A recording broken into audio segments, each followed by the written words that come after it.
This is the Bearcast, presented by Bird Culchion Ford. Bird Culchion Ford has been in Waco since 1936. Ford is the #1 selling truck in Texas 43 years running. The Bearcast is also presented by WellMed Medical Management and USMD Health System Dallas. Here's Craig Smoak and Grayson Grundhoefer. And welcome in, everybody, to a brand new edition of the Bearcast on SicEm365.com. Also on the Baylor Athletics on SicEm365 YouTube page, which you haven't already. Please hit like and subscribe, and we would very much appreciate that. But however you do listen to us live on Tuesdays at around 11:15 or after the fact via your various podcast streams, we do appreciate you. Craig Smoak, joined as always by Grayson Grundhoefer, and fresh off of a bye week for Baylor football, we're going to dive into what's next, what's happened, and also get into a little bit of hoops as well. But Grayson, how was the open week for you? It was nice. I mean, a good time to kind of refresh, especially because the season, has been a bit of a grind up to this point. And as I know you've mentioned a couple times, just, boring for stretches and, hoping that there's a little bit better football product on the field going forward. But it was nice to reflect. I went back and actually watched all of Baylor's games leading up.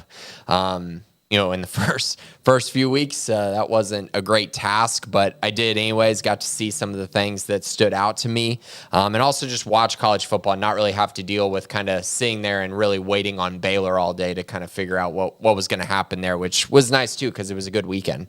Well, that sounds like what a masochist would do to enjoy some off time would be rewatch these games that we've seen, and not to start off just poo-pooing all over the team or anything. But yeah, I can't think of anything I'd rather not do than go rewatch some of these games that we've seen so far. But it was an open week. Garrett Ross also behind the scenes as well, pushing all the right buttons and making everything operate and get that to you however you are watching us. We do appreciate him as well. But yeah, I mean, I'm trying to wash out the eyes and the mouth from what we saw the first 6 weeks, but they did get a break, and hopefully that break was beneficial.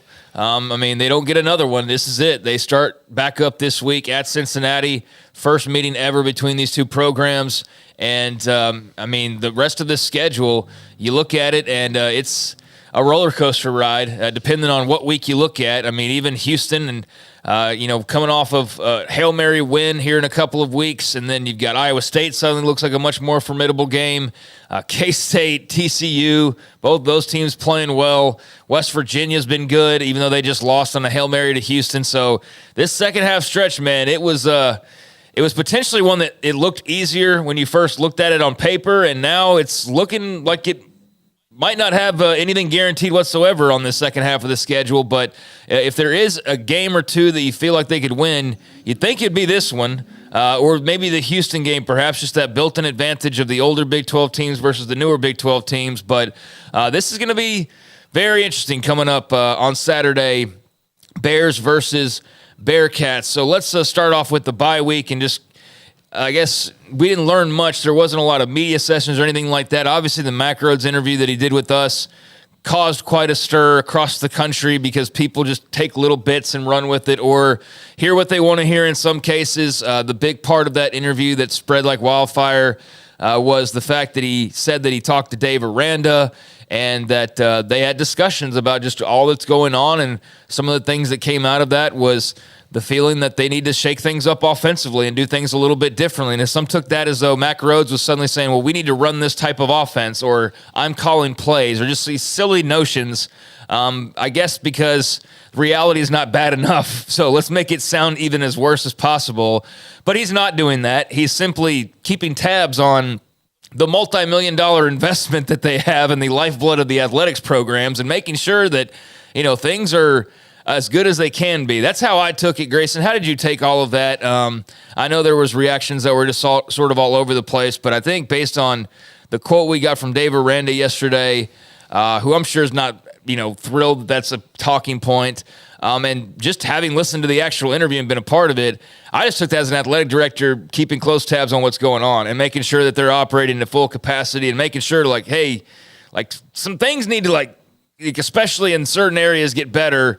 But how did you take that from this past week? Right. I felt like people did take it a little bit too far. I think this is what athletic directors should do, especially during a season where they have not reached expectations at all. And so I think this is just Mack Rhoades trying to make sure that he continues to have an idea of what the pulse of the program is like and kind of the direction that maybe they need to go, moving forward. And Dave Randa mentioned yesterday, he has unfiltered truth when talking with Mack Rhoades was kind of the quote, and he gets his perspective.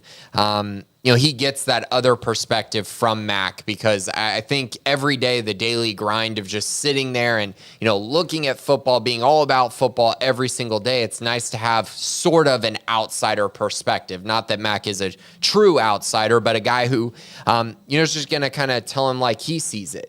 And so I think that's kind of their relationship. And I don't think people should view that as, oh, Mack Rhoades is now going to be the head coach of this team, or he's going to make sure that Dave Randa does this, and that with his staff. I think, again, it's more so just keeping a pulse of the program. Yeah, I also don't think he was laying blame right at the feet of Jeff Grimes totally and saying, like, no, Jeff Grimes is the problem. I think if you watch the games, the offense has problems. Yeah. And I don't think that the questioning led to, well, where's the defensive talk? Well, it's not really how the conversation was going. Again, if you listened to it, that wasn't like the flow of the whole deal. So it wasn't like, hey, Mac, what do you think's wrong? The offense stinks, and I'm going to – but that's how it was portrayed, and I just don't think that that's fair. And like I said, things are weird or bad enough at any given time. You don't really need to throw extra mustard on anything. And so I thought that was all blown way out of proportion personally, but everybody's going to have their own take on it. Yeah. And I think the thing that people are kind of missing with that whole conversation with offense and defense is that I feel like the defensive side has been explained. Right. They haven't had a nose tackle, and they're playing a lot of young guys. Like, they've explained the reasons that they are struggling on defense. Now,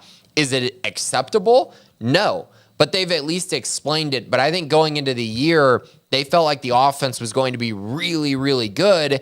And currently they're 105th nationally in scoring. They're averaging like 21 points per game. So while both sides have blame, I do feel like we've had more answers about why the defense is playing bad. Again, not excusable, but answers. Whereas on the offensive side, I think they're still mystified at how bad they've been. And that's kind of, I think, where the big issue is with the Baylor fan base. Yeah, I agree with that. And yeah, you're right that the defense too, I think it just kind of goes without saying that falls at Aranda's feet, being a defensive coach. And you also have a first-year coordinator. And again, not making excuses, but there's at least like, okay, well, that makes sense. And there are young guys. You know what? You can at least see the talent there. You can go like, hey, Caden Jenkins could be something one day, or this guy could be something. And on offense, there's still just a lot of like, where is this all going, and when's it going to look better? And yeah, it's a little bit more puzzling. So that was obviously one of the big storylines from this off week, but that's really all there was to it. I don't think there's any lingering effects. I don't think that there's going to be anything that comes of that outside of just the conversation that already has. And hopefully some of these changes they've acknowledged they've worked on during the open week, which is not going to include a massive overhaul of the offense. They're not going to run anything different. They can't possibly. It's impossible to do that in 2 weeks' time. Jeff Grimes isn't not calling plays anymore. Randa said that there wasn't any change like that yesterday. So, it's going to be clear for everybody that watches on Saturday of how much progress they made during the bye week. And if they look about the same, then that's going to be, something that's going to be tough to swallow, because you're hoping that they show with the time off some level of improvement, especially on that side of the football. But we will see against Cincinnati on Saturday. Right. So I think the biggest thing that kind of my takeaway, because you mentioned the offensive side, and yes, they didn't make a change as far as play calling goes. They didn't make a change from Jeff Grimes, anything like that. But what they did do is I think the play calling will be different, even though it is still Jeff Grimes calling the plays, if that makes sense, because they brought up the fact that they're going to pass the ball to run the ball. Mm-hmm. Thank goodness, because I think all of us are pretty tired of them just running into a brick wall 2 straight times, then having to throw on 3rd and 10. Yeah. Like, that just is not working anymore. And so if that means throwing on early downs and getting behind the chains, that's fine, because they're going to have to create explosive plays and hit on some of those and have faith in your receivers to go make those plays, which at times has been very up and down. We've seen flashes against Utah and UCF, and then we saw against Texas and against Texas Tech, receivers just not being able to make plays. And so these guys have to make plays, but they also got to be given opportunities to make plays against, when defenses aren't just sitting there knowing they're going to throw the football. So access throws, screens, those were some of the things that were mentioned to help allow them to move the chains without running the football right up the middle, 3 straight times. Yeah, so if there's anything to look at differently offensively, just be the style in which they go about doing what they've always done. Just the play calling, like you said, maybe a bit of a different order, because there has been at times very predictably run first down, run second down. It's 3rd and long, and let's throw the football. And it's like, wow, I wonder what's going to happen here. Let's get Blake Shapen killed. Yeah, and so that's something that they've addressed this off week. And to what degree that changes, again, we'll find out on Saturday, but that was one element of the conversation while they were away. Another part of what was going on while they were away were just a couple of recruiting notes. For one, they had the big offensive line target Daniel Akinkumi, and I hope I'm saying that somewhat correctly, but he had Baylor in his final grouping along with Clemson and Oklahoma. And the big offensive tackle, which Lord knows they could use offensive linemen out of the NFL Academy, class of 2024, selected the Oklahoma Sooners. So he is off the board for the Bears. And then I guess the other notable thing I saw recruiting-wise, and you can fill in any other blanks, was that commit Alex Foster, defensive lineman out of Mississippi, has received a Texas offer.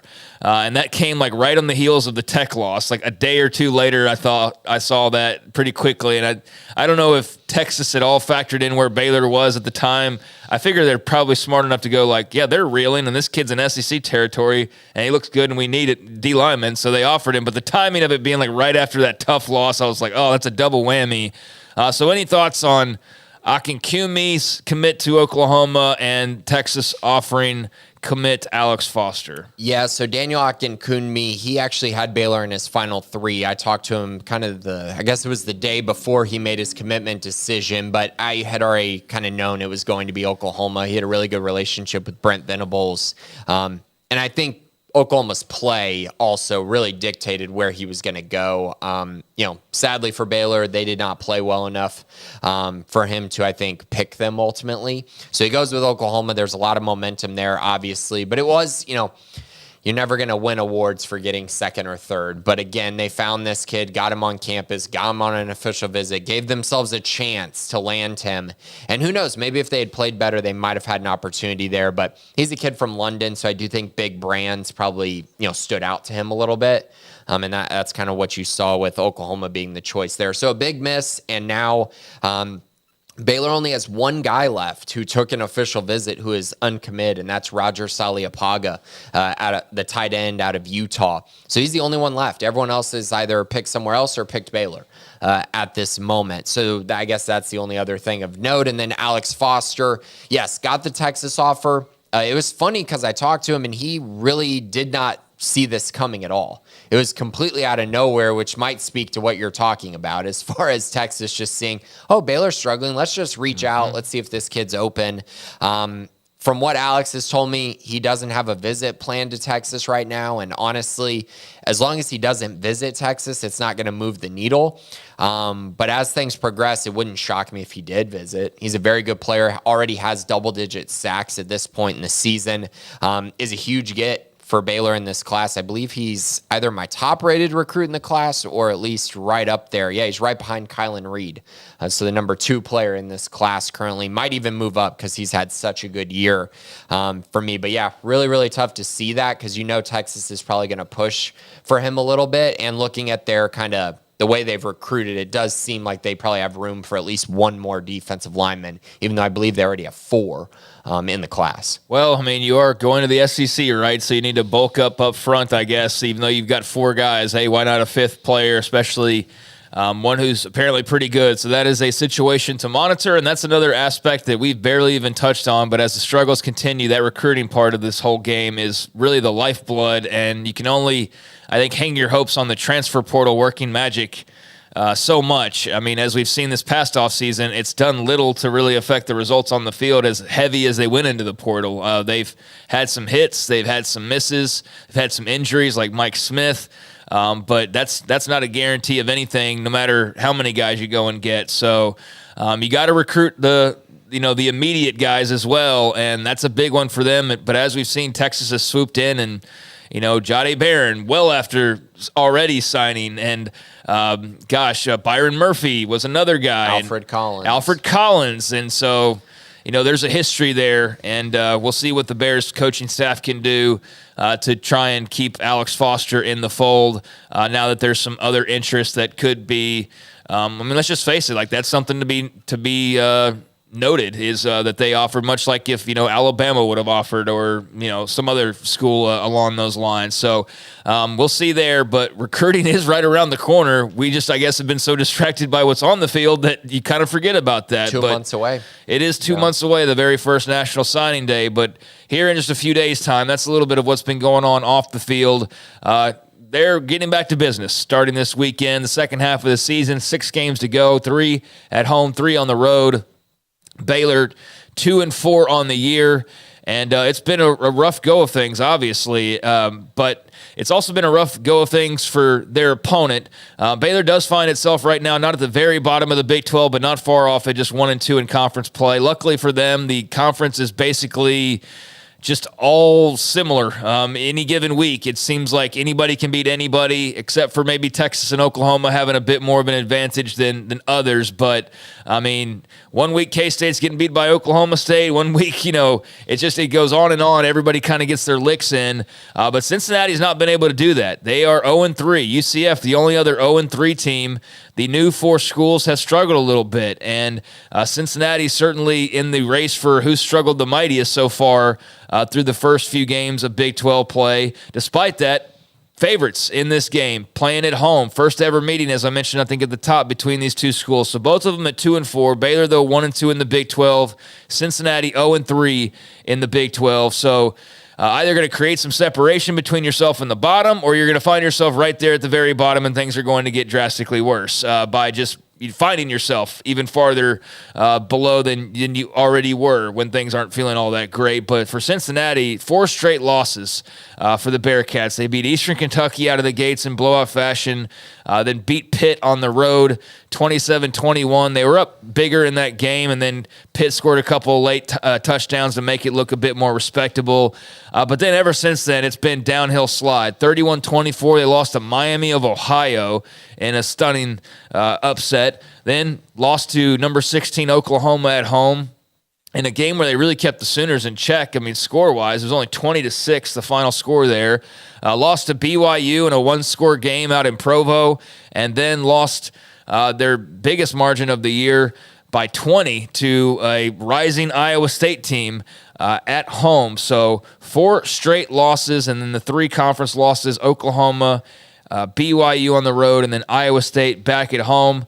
They've obviously had some changes. This was not Luke Fickell rolling into the Big 12, as he, of course, went off to Wisconsin and had a whole to do with having to go make a coaching hire as they're entering a new conference. But what have been your thoughts on just what you've seen as far as the Bearcats go with Scott Satterfield, and what you're kind of expecting this weekend? I thought Cincinnati was going to be really bad coming into this year, and they beat Pittsburgh on the road, and you kind of thought, oh, maybe they're okay. And then it turns out Pittsburgh is pretty bad. I know they beat Louisville this weekend, but they were really bad at the beginning of the year with their starting quarterback situation. And so they start 2-0. They lose that game to Miami of Ohio, and you go, dang, okay, this is probably still going to be a pretty bad year for them. And it really has been. The Oklahoma game, I know it's only 20-6, but it was their first Big 12 game.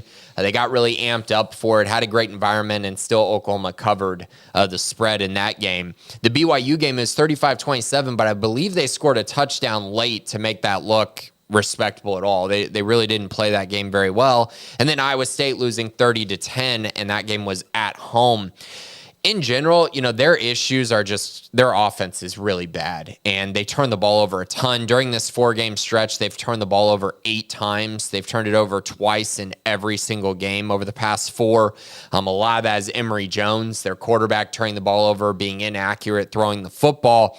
And I think a lot of it is, since the Big 12 play has started, they really haven't ran the ball quite as well as they did in the early going. They ran okay against Miami of Ohio, or I guess really well against them. But in these last 3 games, they ran for 242 yards against BYU. But against Iowa State and Oklahoma, they ran for less than 4 yards per carry against both of them. And so I think that's kind of where they're at. When they run the football well, they'll be able to score, in the 20s somewhere. If they don't run the football well, that's where you can kind of have those red flags where Cincinnati maybe only scores like 10 points in a game. And that's just because, again, inefficiencies at the quarterback position and inaccuracy is probably the biggest thing that I see here. I think BYU has one of the worst defenses in the Big 12. And Emory Jones completed 62% of his passes in that game. But against Miami of Ohio, Oklahoma, and Iowa State, he completed less than 53% of his passes in all 3 of those games. So it's been tough sledding for them there. But then on the flip side, their defense has kept them in games. I mean, they were in the game against Oklahoma because of their defense. They were in the game against Miami of Ohio in large part because of their defense.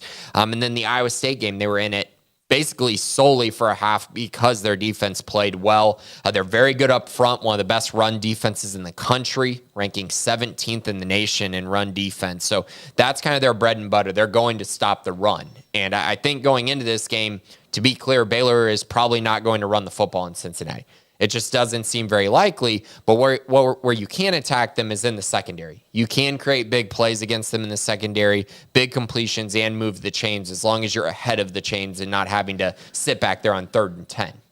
Well, running the ball has been difficult as is. So now a challenge with the Bearcats defense that's going to make that even tougher coming out of the bye week. Maybe some of what they've done to shake some of the running game free as far as the pass setting up the run, as Dave Aranda talked about. Perhaps that'll help them. But, yeah, it's going to be tough to do once again. So how they try to run the football will be very interesting, and how effective Blake Shapen can be in throwing it up to open up the run or make some plays, when they're there to make.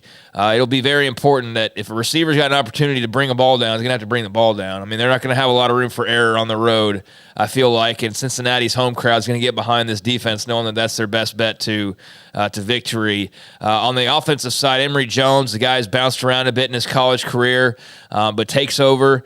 And, the thing that Aranda mentioned about him in the lead-up was more of him running the football. As you said, it's been a little bit of a struggle passing. His only 300-plus yard game was that opener against Eastern Kentucky. But he's got, 11 touchdown passes, 4 of those in the last couple of games, 3 of them against BYU, but he's also got 8 interceptions. Eastern Kentucky, the only team he did not throw a pick against. He's had 1, 2, 2, 1, and 2 interceptions in the last 6 games, and a completion percentage that's just a little over 60% for the season. So, he can throw it, but it's just not consistent, and it's not like absolutely going to be there whenever it's not something he can just call upon, right? It's just got to be more situational or kind of how the day is going in some ways. But he will turn the ball over, so head on a swivel, fellas. At the same time, though, he can run the ball, and that is, I think, where they've got to be probably the most aware is the quarterback run game, because that has bitten them a time or two.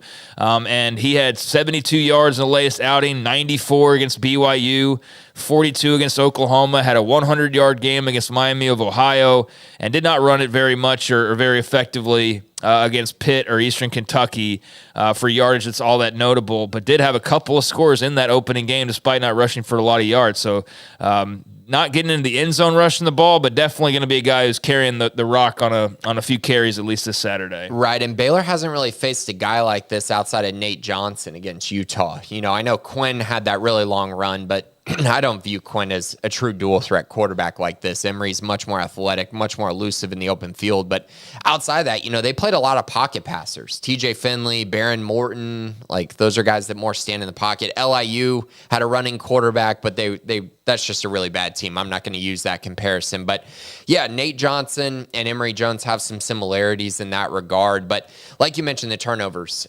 Cincinnati is 100th in the nation in turnover margin this year, -3. Baylor has to force turnovers to win this game. They're going to have to at least get 1 or 2 if they want to have a chance to win this game, because they need to get their offense in situations where they can thrive. But just the way that I look at this game is going to come down to just a couple very just specific things. Cincinnati does a great job at creating tackles for loss and sacks. They're right around the top 50 in both of those categories. And because of that, the offense line is going to have to hold up some for Baylor to move the football and be able to exploit Cincinnati's weakness, which is they're outside the top 100 in pass efficiency defense. Like, that's the key here. If they can hold up, they're going to have so many chances to take shots down the field and create explosive plays in the passing game. But if they can't block, they're going to have some huge issues. And then on the flip side, Cincinnati is so bad at passing the football. Baylor has to be able to get off the field. They got to be able to control the run game. And if they can do that and force Emory Jones to go win this football game, then again, good things should happen for Baylor. So a little bit of things there that I think are pretty specific and I think are going to bear itself out in this game. And if Baylor's going to win it, they're going to have to win in a couple of those areas. Yeah, so Emory Jones, the man to know as far as the backfield goes. He's also their second leading rusher behind Corey Kiner, their main running back. They got a couple of other guys that can, get some carries here and there, but it's basically Kiner and Jones. And then just a plethora of guys, Xavier Henderson, the headliner as far as the wide receiving core.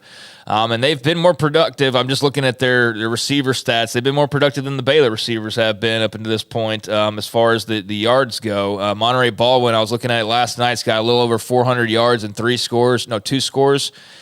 Did you know not a single, maybe you've read this by now, but not a single Baylor receiver not named Monterey Baldwin has found the end zone this year? Yeah, that's not surprising. Drake Dabney. Yeah, Drake. The only other guy. Drake probably has 3 touchdowns. He has 3. You know how many they have total passing touchdowns? 8? 5. 5. Oh, yeah. 2 to Monterey and 3 to Drake. Well, that's what happens when you can't score in the red zone. Yeah, and you can't run the football. So yeah, I mean that makes sense. That's tough. And see, I was gonna say, Cincinnati's receiving core I think is one of the worst position groups in the Big 12. Oh, and they're way more impressive. I mean, they got 12 receiving touchdowns. Monterey's got 400 yards. I think Henderson's got about that, and then Braden Smith's got more than Presley or Keytron Jackson has. Those guys both have like a little over 200 yards. Those are the second and third leading receivers through 6 games, 200-something yards. Pretty crazy. So, I don't think this is like an unbeatable offensive, machine by any means. It's really going to depend on how they contain Emory Jones and what they allow him to do playmaking-wise and how effective he is and how he protects the football. And then, offensively, can they, make the plays they need to make to keep the chains moving and keep the offense on the field and give the defense a little bit of a break here and there? And can they, be consistent in the red zone? And can they get into the red zone and then get there and be effective? And can they find pockets to run the football when they need to? So it's really a lot of the same questions we've had all year, quite frankly. I don't think anything's really been answered. I think everything remains unanswered, and now you just hope that after a little bit of a breather and some time to reconvene and regroup and reshuffle some things that maybe they've improved, and that's really just like what you hope for, I guess, in this game, because you can't bank on it by any means. Yeah, and I mean, for Cincinnati, in my eyes, their engine on offense is Corey Kiner. Like, when he plays well, usually the offense plays well, but he's had a couple games where he has not played well, and frankly, it's because their offensive line got dominated in those games, and Emory Jones actually handled a lot of the workload there, which I think is a great spot for Baylor to be.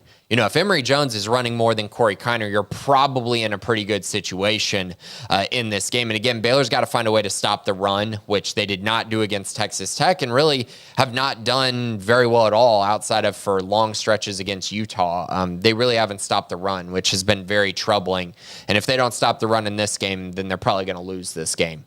Defensively, they got to watch for Cincy is Dante Corleone. He was a Big 12 preseason candidate, for first team. He's a very good player, 22 tackles, 4.5 tackles for loss, 2 sacks. You'll see him trying to wreak havoc right in the middle of the Baylor offensive line, and we'll see if they can block him a little bit better than they had with some other guys this year. But in general, Cincy is built up front. They're very, very good up front, very stout there. In the secondary, not so much, but that's where Baylor's biggest problem has been. It has been maintaining and kind of being able to deal with good defensive lines. Yes, it has been. So running the ball is going to be tough, but they're going to have to find a way, and then Shapen's going to have to, make some plays, through the passing game. That's going to be the big mystery is how they're able to, score points, because that has been a chore here in recent weeks. And then, defensively, a lot of the same things. Can they hold up? Can they stop the big explosive plays or the big runs? And, it'll be an interesting matchup. I've seen Cincinnati, the line's been increasing. And 2.5 now. I'm not big into that, but it is telling sometimes. And so the fact that Cincinnati is not like some great team by any means, but you're seeing that line increase is interesting, that money's coming in on them.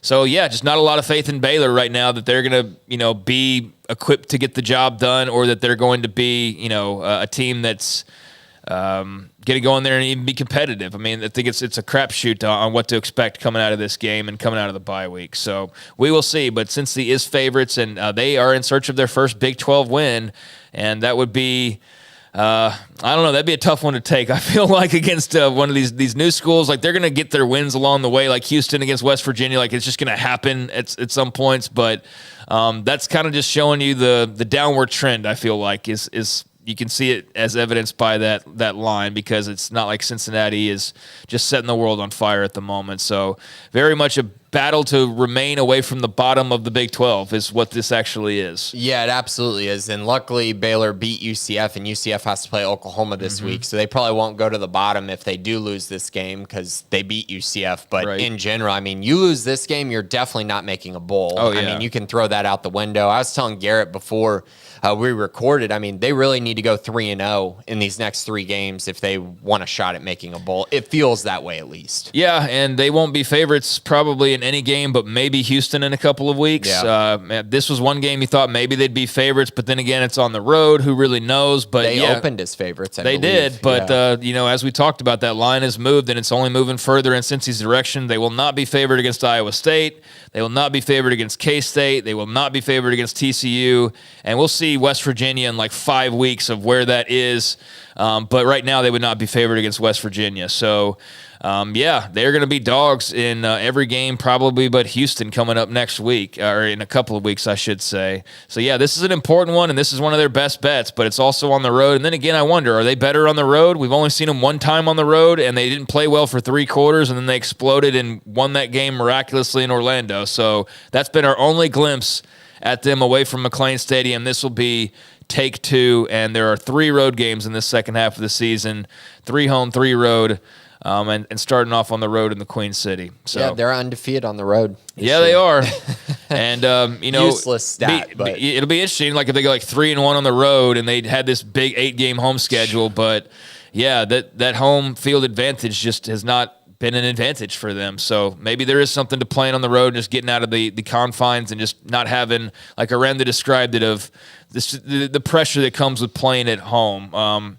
Which it's a shame that it's been what it's like for them, whereas it should be like, hey, we're playing at home, and more it's like a burden almost, which is kind of strange. But he did say and I'm glad he stopped himself, because he was saying that, and then he immediately said, we have to play better at home. Like, I don't care. I'm saying all these good things about going on the road. We have to be better at home. This is inexcusable. I'm glad he said that, because I was just sitting there like, oh, it's great to go on the road. And I'm like, dude, no, like, you got to win these games at home. It's way more important. You win all your home games, you're going to a bowl game every year. Yeah, especially this year with 8 of them. But he did catch, I don't know if he caught himself, but he did realize, I think, maybe what he was saying, and did say, like, we have to be better at home. It's unacceptable. And I agree that, you just got to play better for your fans to keep churning out and showing up. And so 3 more opportunities to do that. But interested to see how many people make that first trip up to Cincinnati. So they're the Bearcats, slight favorites, but that line is growing as the week has gone on. And I don't know, a winnable game in my estimation, but I just don't think you can bank on anything with this team right now. Meanwhile, we'll get into more about football when it comes to the mailbag here in just a second, but did want to make mention that basketball is rolling up right around the corner, and some preseason stuff is starting to come out, and that includes the all Big 12 selections, as well as the Big 12 preseason poll. And when it comes to, let's start off, I guess, with the preseason poll. Kansas, the favorites to win the conference. Big surprise there. 12 of possible 14 first-place votes. They get the number 1 spot in the preseason rankings. Houston, number 2, and the only other team receiving first place votes. They got a couple of first place votes, and we do know this. That it wasn't Kelvin Sampson. You can't vote for your own team. So that means that he voted for Kansas in this poll, and Bill Self voted for Houston. That much we can deduct, but don't know who the other coach was that voted for Houston, but Bill Self had to be one of the two. So then you've got Texas at 3, Baylor at 4, TCU, K-State, Iowa State, Texas Tech, West Virginia, Oklahoma State at number 10, and then Cincinnati, Oklahoma, BYU, and UCF. So 3 of the new right there at the bottom, along with Oklahoma, and then Houston, obviously the outlier there at number 2 and receiving a couple of first-place votes, as that's their big bring to the Big 12 is that basketball program. But your thoughts on Baylor at 4 and just the poll itself for the preseason men's basketball I guess predictions. Yeah, I mean, I think the biggest thing that jumps out is there's a clear top 4 in everyone's mind for the most part. Baylor has 24 more votes than TCU, who's in 5th. I'll also say, I know Houston's been good, but I do think they're getting a little bit too much credit here. And I know they've been successful in the tournament. They've won games outside of their conference play, but it's such a different animal going into the Big 12 and having to play these teams night after night. I do think that's going to wear on them a little bit. They're probably still going to be a top 4, top 5 type team, but I don't think they're going to finish number 2 next year. And as for Baylor, I think this is a fine spot for them. They lost a lot of guys. They seem like they should be kind of jumbled in that 2, 3, 4 mix somewhere in there. I personally think they're probably going to be the second best team in the Big 12, if not first. But I also understand where they're at in this poll right now, and Kansas is going to be darn good. I mean, adding Hunter Dickinson to what they already have coming back, it's a very veteran squad, and usually it's very safe to bet on older teams who have kind of proven themselves already. Also voted on the preseason individual awards, and you had Hunter Dickinson of Kansas, the big man from Michigan. He rolls in as the preseason player of the year, also the preseason newcomer of the year. Meanwhile, Jacoby Walter, Baylor freshman, the next big thing as far as Bears recruits go, preseason freshman of the year. Jacoby Walter gets that nod. Preseason All Big 12. You've got first team, or the main All Big 12 team, L.J. Cryer, formerly of Baylor, but now at Houston. Hunter Dickinson, DeJuan Harris, Dickinson's teammate there for the Jayhawks. TCU forward Emmanuel Miller, and Max Asmus of Texas taking the other guard spot there. So those are your preseason All Big 12 selections. And as you see there, honorable mention, you do have 3 Bears there with Jalen Bridges, Ray J. Dennis, and Jacoby Walter. Dennis and Walter, both newcomers. So your thoughts on anything that sticks out from that list as well? I mean, I think it's pretty fair to not have a Baylor player on that list. I think Baylor's going to be pretty balanced. Probably going to be hard to have more than maybe one guy on the All Big 12 team by the end of the year, not just be whoever thrives. Great to see that for Jacoby Walter, though. I do think he will be the preseason freshman, or I think by the end of the year, he will be the freshman of the year. I think he's going to have a great season. Very, very good player. Baylor fans are going to get to know him pretty quickly. He's a very special player, as is the other freshman, Yves Missy, who I don't think many people are talking about, but he's going to be a huge upgrade down low for them, along with a healthy everyday John. But like seeing this for Ray J. Dennis and Jalen Bridges, they're going to be very good players as well. And Baylor's in a good spot. I mean, 3 guys on the honorable mention list. That's a good spot to be. That means you're going to be a pretty good team, I think. Meanwhile, the AP preseason poll also came out, and we got a little glance at that yesterday. And Kansas, the number 1 team in the country to start off the season. Duke, number 2, Purdue, 3, Michigan State, 4, and Marquette rounds out the top 5. Other notables, you got Houston as the second-ranked Big 12 team there at number 7. Go down Gonzaga, of note because of the recent rumors again surrounding them in the Big 12. They're at number 11. Arizona, future Big 12 school, they're at 12.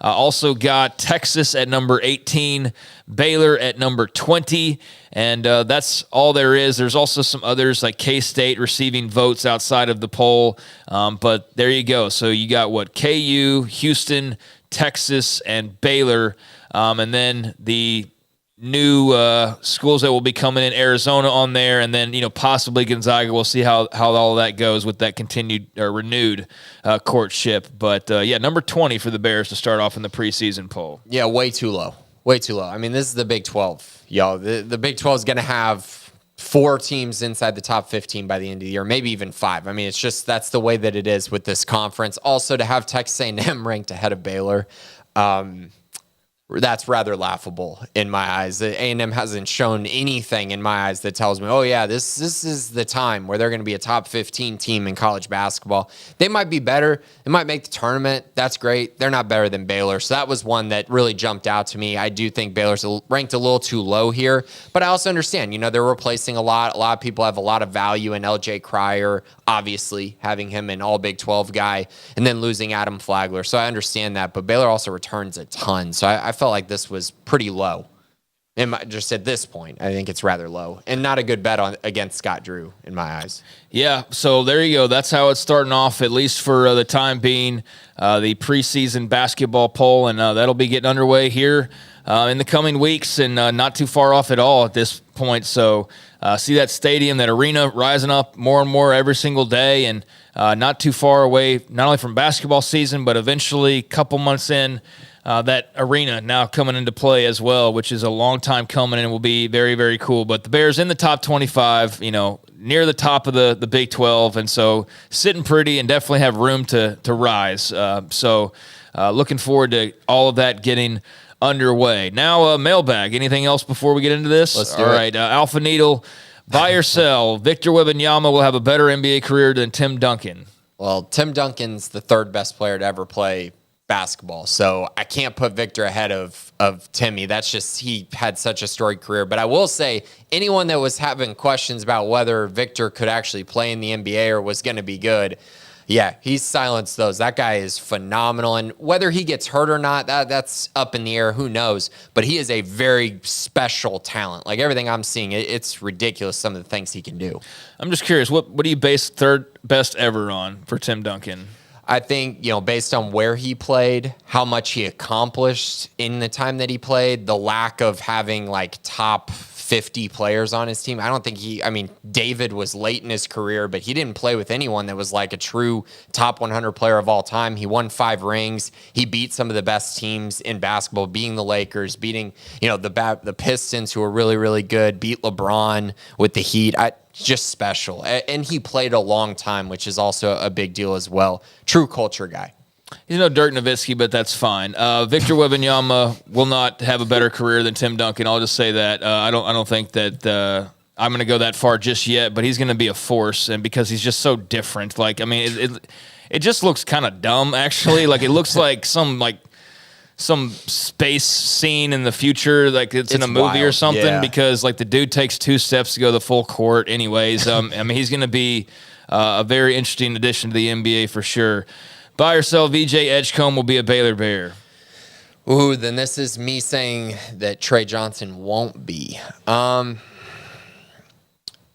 going to sell. I think Trey Johnson is who commits to Baylor instead of VJ, and I don't think they'll get both, but who knows? I'll sell, but it's very loose. I could see it going either way. I'm talking basketball there for those not aware.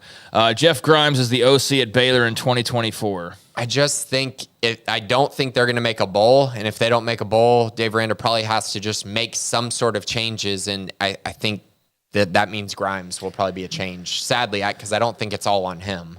Yeah, I think this 6-game stretch is going to be really important, and I don't know, with the way things have gone, Grimes has been here a little while now. Like, he may want to go somewhere when it's all said and done at the end of the year. I'm sure there will be plenty of teams that would be interested in having him, but I think a lot of it is going to depend on just how these next 6 games go and what that looks like. But I think that if you have to cut bait at the end of the year, it's not going to be Matthew Pallage after 1 season, I don't think. And I don't know. I don't want to really predict that all that much, but the writing's kind of on the wall that some things are going to have to change. They can't just run it back again, because Lord knows you can't sell that to the fan base. I don't care, what other area you're looking at. If bringing Dave Aranda back is the call, no matter what happens, then okay, but you're going to have to figure out a way to get the fan base showing up to McLean Stadium, and so just running it back is not going to be the answer.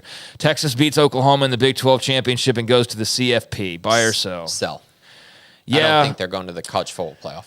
I'll sell that for right now. It does look like they could very well go one win or go one loss, and that only loss being to Oklahoma to the championship game, and that Oklahoma could be unbeaten in that championship game, and the winner would go to the CFP, but I'm just not ready to go there just yet. But we'll see. That is certainly a possibility. Scotty B., the Baylor King, who would you guess will be in the starting lineup in men's basketball and women's basketball? Will be assuming that both teams are 100% healthy. So I think for basketball, I would go Ray J. Dennis at point guard, Jaden Nunn at the 2. That's a tough one. It's him or Langston. I'll go Jaden for now. Jacoby Walter, Jalen Bridges, and then I think he'll be Everyday John. But Langston Love and Eves Missy are the two kind of, I would say, not outliers, but they're the two guys that I think could push for a starting spot. On the women's side, it's a little bit tougher here. I think it's probably Sarah Andrews, Dariana Little-Page Buggs, Asia Blackwell, Dreuna Edwards, and who am I missing, Garrett? Who do you think I'm missing there? I'm drawing a blank. I'm honestly not sure. Yeah, probably one. Don't look over here. I'm not up on one game. Of the transfers. Jada Walker or somebody probably. Yeah, Jada Walker. Yeah, she'd make sense. Or Yaya Felder. Right. That's the last. One of them. Yeah. Yeah, one of them would be your fifth. All right. Yeah, I wish I could help, but I'm not up on game as far as that part of the equation goes right now. But we'll have to be here pretty soon because, again, they're going to be back in action momentarily. Do you think the Baylor run defense will be better once Trey Emery and Jarrell Boykins at nose tackle are actually playing in a game? If yes, how much? I'm curious because I saw both warm up last game, but don't recall them playing a single down. Trey Emery played minimal against Tech, but they need both these guys. They really do. And, I mean, Cooper Lands is a very good player and great technique and everything that he's brought. He plays extremely hard. He's very solid. But it's so hard for this defense to function with a 270-pound nose tackle. It just is. Getting Boykins in there at 330 pounds, Trey Emery in there at 315, it should change some things, especially for inside zone running type schemes. But at the end of the day, the linebackers also have to play better as well. So they won't change everything, but I do think they'll clear up some lanes for those linebackers to be better. Yeah, it'll help, but I don't think those guys guarantee anything. But, yeah, you definitely are better with them and having more bodies and more players to make plays. That can't hurt you. But, yeah, I don't think that they're like the saving grace either, that they're going to come in and like, oh, all is solved, and they're stopping the run with regularity all of a sudden. But, yeah, they definitely need those guys. And hopefully they're back soon because this has been like an ongoing thing now for like weeks of they're practicing it. Like I know with Boykins, it was getting into shape, but that was like 3 weeks ago. And Well, it's it was both of them. It was both of them. Well, he commented specifically at one point on Boykins having to get in shape. Well, and Boykins came back earlier than Emery. So that's the other part that stinks. It's taken him so much longer to get to the point where he can play. Emery, meanwhile, got to play last week, and he should be fine. But you'd like to have Boykins because they thought very highly of him when they got him. Supposed to be one of their big gets, to help replace some of those guys lost on the line and or just, add to the line, and that has not been the case. So, yes, Scotty, hopefully those guys are back soon, and it would help to have some more bodies for sure. Golden Green, do you believe Aranda's hamstrung by our administration in any meaningful way? To me, it seems like an unfounded theory to rationalize what we are seeing on the field. I mean, it kept them from getting a transfer who would play in the secondary in a Johnny Carter. So, I mean, that's not helpful. That's not all on the administration. It's not all on the football program, but there is something there as to why he couldn't get in, even though the thought was when he committed that he would. So something wrong there. So that's meaningful. I think in general, there might be some other ways, but, Dave Aranda, I think the biggest thing for me when I look at this roster is just the management of it.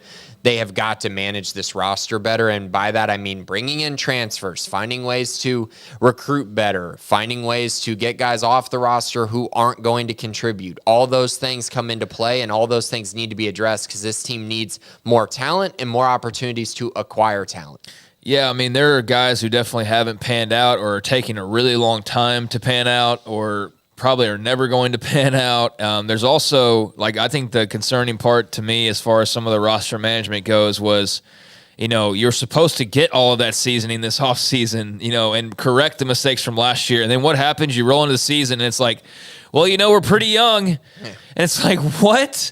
What do you mean you're pretty, like, you just had the whole offseason to not be really young in spots. And so, like, I get it that the secondary is going to be good one day if you keep them together for 3 more years. But, like, the whole portal purpose was to not be super young in places. And yet that's the whole thing that you're talking about for why you're struggling. That just doesn't make sense to me. Am I crazy here? No, you're not. Yeah, and so like I'm that's with you. just one of those where it's like, how did we get to that spot? That's the part that you can't really explain away, and that's where they erred. I don't think the administration is hamstringing them too much outside of a case like here and there, like an Ajani Carter. Maybe it limits some of what they can pursue as opposed to in a different scenario at a different institution or something. But I don't think it's like the scapegoat, and it's not to the extreme of like, we can't get any guys in here who are talented because they sneezed wrong in class. Like, let's not make it more than it is. But yeah, I think there's probably like a case by case basis, or maybe like an Ajani Carter, for example, they didn't get him because of that. But I think that's an unfounded theory to rationalize what people are seeing on the field. So to answer your question, like, yeah, I think that's getting a lot more blame than it actually deserves to try and explain away some of what we're seeing. Mm-hmm. So no, I don't think it's a valid excuse for the struggles overall. RJ Geary, where did you miss on the more athletic line? How can Mateos watch Tate in spring and fall practices and not see he can't pass protect against anyone that has lateral quickness? Is our D-line... Okay, well, I guess let's start there first. Well, I mean, where did I miss? I mean, where did the staff miss? I mean, you know what I mean? Like, that's kind of where this is. I mean, they are supposed to be more athletic, but being more athletic doesn't necessarily mean that they're going to be good. And we're kind of seeing that. You know, they've struggled in some areas. Specifically, in my eyes, I just think they're weak up front. And I think that's the biggest challenge. And maybe that has to do with starting true freshmen. Actually, not maybe. That's part of it. But they don't get movement like they did last year and the year before. And that's the biggest struggle that I have in seeing them going forward into this season is you can't correct strength, during the year. Like, that comes in the off season. So they're going to have to find ways to manufacture a good offensive line, or at least a serviceable offensive line if they want to be competitive in games moving forward. But yeah, I mean, Tate hasn't improved the way that I think many thought that he would, including myself. But I am intrigued by some of the freshmen and what they could be going forward. But yeah, right now, not looking great.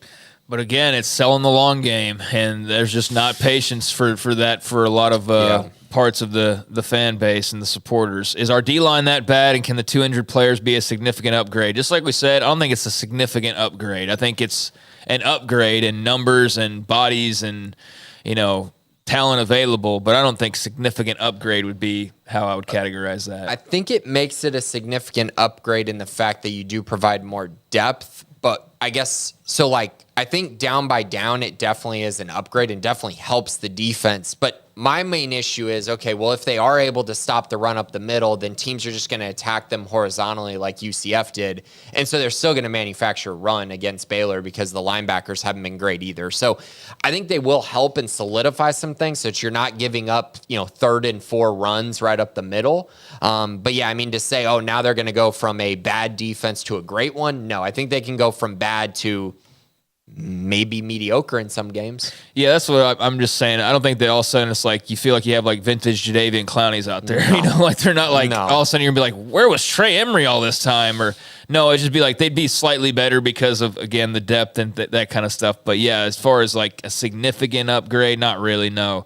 Bears 224, what do you think the staff saw in this O-line that caused them to not take any more guys in the transfer portal? I cannot imagine the frustration you feel, Grayson, after saying time and again in the offseason we should be taking another O-lineman, hoping for a turnaround.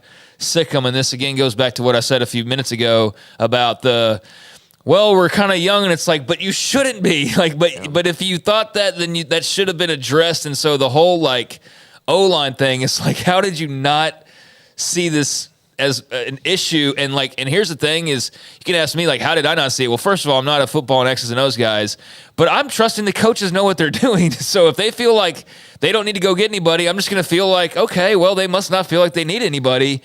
But clearly that's not the case. So yeah, what do you think the staff saw that caused them not to take any more guys? Well, they saw that they had no scholarships available to take more offensive linemen. And it's not scholarships for the whole roster. You got to remember the staff views it as, position by position, right? Like, offensive line has this many scholarships available, receiver has this many, and that kind of dictates, okay, so who can you take in the transfer portal? Who can you actually pursue? That's how the program, most programs work.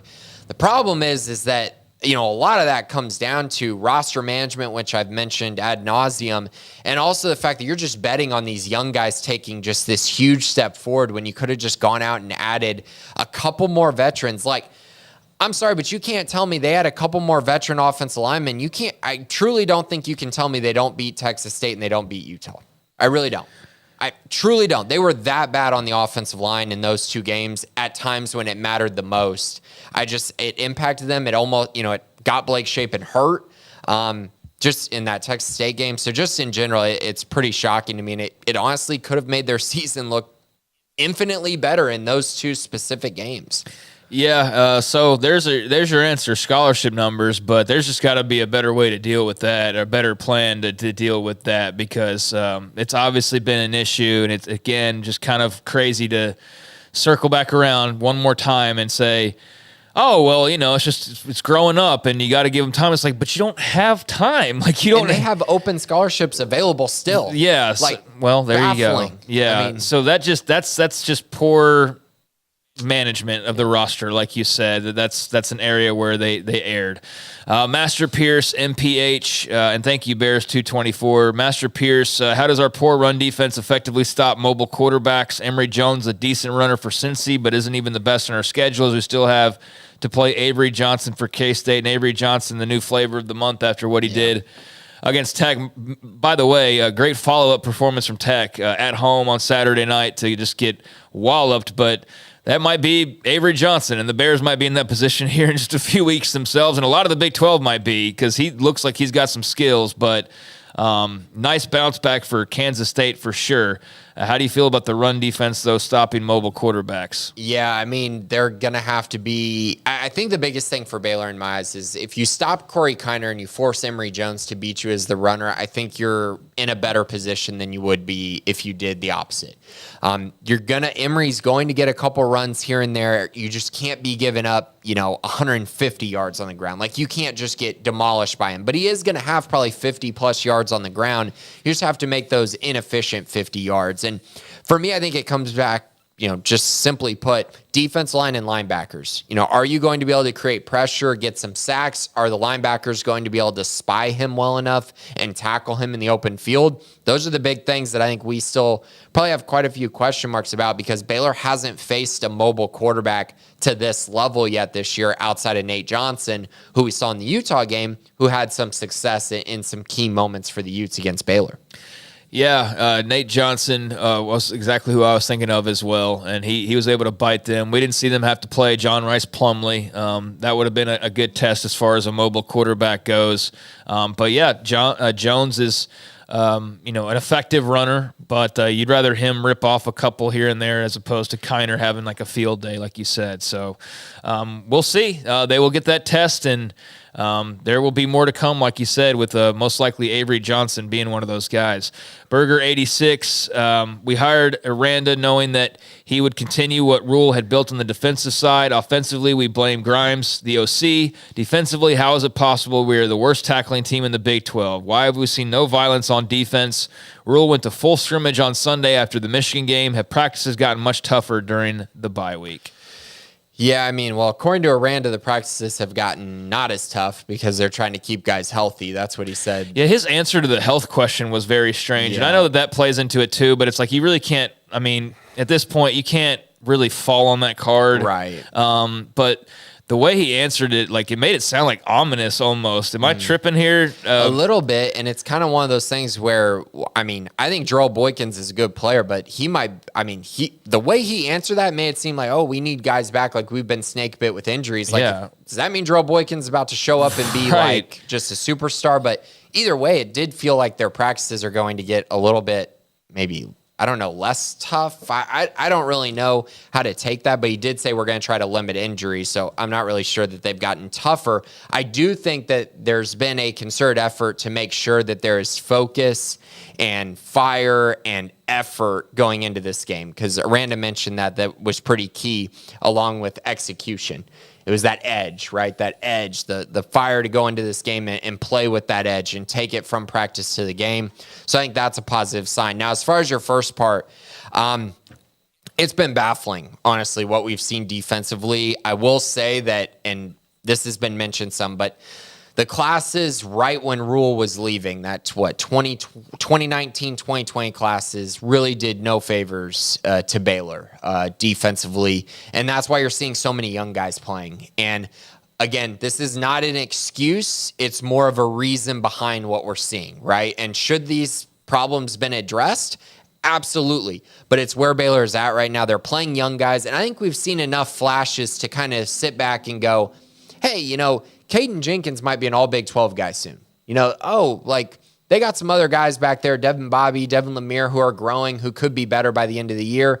It's possible. You can talk yourself into it. But in general, you expect a Dave Aranda defense to be a top 20 defense every single year. And now we've seen 2 straight years of them being not good last year and really bad this year. Yep. So, it's been disappointing, but I think you kind of look across the board, and that's sort of been the theme. But, especially defensively, I understand the frustrations being that's if one thing you can fall back and rely on and be like, at least we'll be good on defense, right? And that's not even been the case. So, just very curious to see what this team looks like against Cincinnati, because if they come out and lay an egg, man, then I don't know what you can even say at that point. But if they come out and they just play hard and, look good, at least, there will be something to chew on and, get optimistic about. But, if they come out and lay an egg, because let's not forget, the last time we saw them on the road, they won. They're 1-0, but they won a quarter. They got whooped for 3 quarters, basically, and then they won in the fourth quarter, starting at the late third quarter. They turned it on against UCF. But outside of that, that was headed directly for losing territory, and they snatched that one. So they're going to have to perform much, much better from the very get-go against Cincinnati this Saturday at 11 a.m., first ever meeting between these two teams. Burger 86, thank you for closing out the mailbag this week. And so, coming off a bye, we didn't expect a ton of questions, but obviously a lot of it's just based around what's gone wrong. And, when things are going wrong, that's where the focus is going to be. So it's understandable. But Grayson, anything before we move into some Big 12 picks, I guess, here? No, let's move into them. So this week, Big 12 predictions. Let's start with 11 a.m. on ABC. UCF travels to Oklahoma, the number 6 team in the nation. Oklahoma's a 19.5-point favorite. The over-under is 65.5. Who you got? I'd expect Oklahoma to run the football effectively, and also Dylan Gabriel to take full advantage of playing his old team. So give me Oklahoma. I just think they're clearly a better team. Yeah, I'll take Oklahoma here. I do think this will be a high-scoring game, something like 48-24, but I like the Sooners to win this game. Next, and how healthy is John Rice Plumlee? Yeah. That's something else we'll need to see. And they shouldn't have played him the week before the bye, because he clearly wasn't ready. It cost them from being in that game against Kansas, in my opinion. Next up on the slate, 2:30 p.m. on ESPN, Oklahoma State travels to West Virginia. West Virginia is a 3.5-point favorite. The over-under is 49.5. Yeah, man, I don't know. This is a weird game to try and pick. I think, with it being in Morgantown, it gives me pause, but I don't know. I think this is a coin flip game here. Oklahoma State's obviously playing better. Ollie Gordon has been a nice revelation for them over the last month at running back. They've got good skill guys, and Alan Bowman's been the guy to settle in and just lead them offensively now, with Gordon being the main weapon. But yeah, West Virginia's good too. Garrett Green had a big performance. They just lost on a Hail Mary. So I guess give me West Virginia at home, but it wouldn't shock me to see Oklahoma State roll in there and grab a close win. But yeah, I guess give me West Virginia by a slight margin at home, but I could be convinced otherwise. Yeah, I think this is going to be a close game. I'm going to take West Virginia as well. I think they can exploit Oklahoma State's defense. And Oklahoma State finally getting away from home after these 2 straight wins, I think will be a little bit tougher for them to go into that environment. So I'll take West Virginia 27-24. Should be a good game, though. 3 p.m. on Fox, Texas, number 8 team in the country, travels to Houston. Texas, 23.5-point favorite. Over-under is 61 points. Well, that's a great win that Houston was able to grab against West Virginia, snatching victory from the jaws of defeat. I don't have a lot of optimism, though, for them doing that against Texas. It'll be cool to see Texas have to play at TDECU, the only time that'll ever happen. Could have gotten more at Reliant, or is it NRG now, right? Yeah, NRG. But it's not supposed to be a Texas home game, so I like that they stayed with the less money-making opportunity and having the unique atmosphere at home. But, yeah, I don't – this could get ugly for the home squad. Give me Texas. Yeah, Texas is about to blow out Houston. I don't think this game will be close. Something like 56-21. I like the Longhorns big in this one. Next game up, 6 p.m. on FS1. Texas Tech travels to BYU. Tech is a 4.5-point favorite. The over-under is 52 points. Yeah, that's another one that kind of like Oklahoma State, West Virginia, just don't really know, right? I think Tech is a slightly better team, but that game was a little bit. That was like a 9 o'clock kickoff, and I would be like BYU all the way. It's still a night game, but I don't know. I don't really think either one of these teams is all that great, to be honest with you. I think they both go from like slightly below average to slightly above average, and they just kind of hover in that area on any given week. I think Tech's a little bit better, but yeah, I'll give them the benefit of the doubt though. But yeah, I don't really know on this game. Yeah, I think BYU is pretty bad, actually. And so I'm going to take Tech here, even though it's hard for me because it is in Provo, and I could see Tech just completely unraveling. Well, they're weird too. Like like I just said, they all they're both hovering in that same area. But the only thing that gives me pause in not picking Tech is the Provo factor. Yeah. So besides that, I would pick Tech anywhere, neutral site or whatever, by a slight margin. Yeah, and that makes sense. BYU's defense is just very troubling for me to watch. But their offense isn't great. It's not good either. Like, that's what I mean. Like, I don't think they're good, but they're 4-2. Their record says that. But I'm going to take Tech here. I think Tech actually wins this game like 31-24. It's kept close, but I think Tech's just a better team. And they kind of need to win that game too. If they don't, then they might not go bowling. Joey McGuire and the Red Raiders. If they don't, they're definitely not going bowling. Right. Like, they'd be 3-5. That's a lot to ask with a game against Texas still on the slate as well. Next game up, 6 p.m. ESPN2. TCU travels to Kansas State. Kansas State is a 6.5-point favorite. The over-under is 59 points. Really, really fun one here in Manhattan. Yeah, this is unpredictable in an exciting way. TCU might have a better quarterback now than they did at the start of the year, and so might K-State. We're going to see, at least some of Avery Johnson. To what extent they, mix and mingle Will Howard will be interesting. And then for TCU, it's obviously the Josh Hoover show now, and he got off to a really good start. Give me K-State at home, but I think this ought to be a really good game, and I'm curious if TCU is starting to turn a little bit of a corner and get back to becoming the team they thought they could be at the start of the year after some struggles and after the Morris injury. Maybe that was a blessing in disguise. We'll see. But, give me K-State at home, though.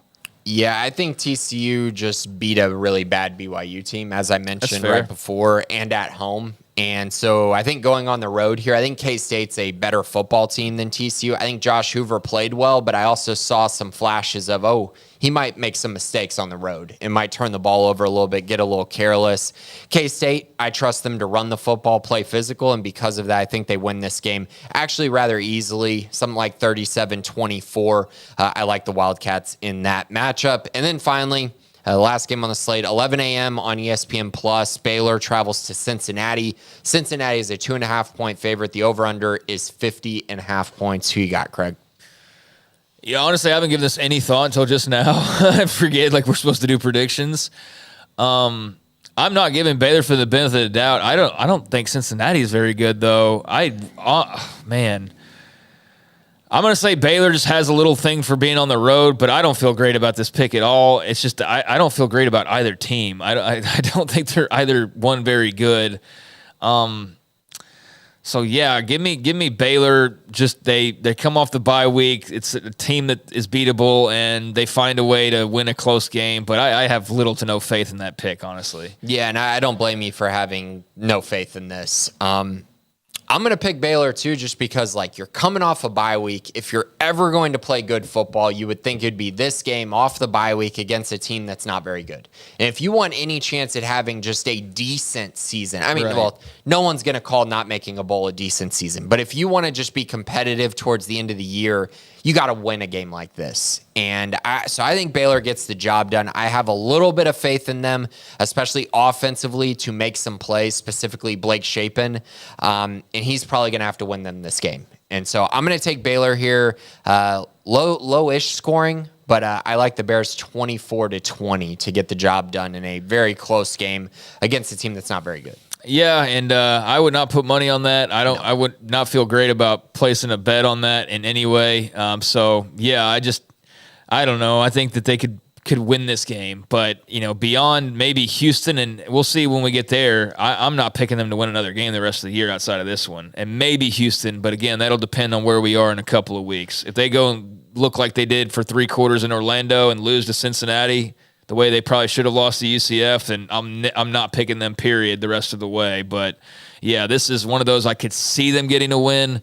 But even still, like I said, I wouldn't put money on it. Yeah, if they lose this game, I'm probably not picking them in another game this year. Yeah, that's fair. Maybe Houston. Some would probably think we're crazy for even picking them in this one, honestly. I think most would. I think most people are just so far out, and I understand that. Yeah, the flip side is if Baylor wins the next 2, then I'll pick them to beat Houston. And geez, I'm not even going to talk about. We're not going to talk about postseason. Yeah, no. But right now, this game feels very winnable. Yes, very winnable for Baylor because Cincy's not good. It really doesn't have a whole lot to do with Baylor, to be honest. And they're saying the same thing about the other side of the coin, sure. And looking at this Baylor team and going like, yeah, this is definitely should be our first Big 12 win at home, and they are struggling to run the ball and blah, blah, blah. They're giving up big plays on defense, so they're probably feeling much the same way of like this is as winnable as it's going to get the rest of the way for Cincinnati in some cases.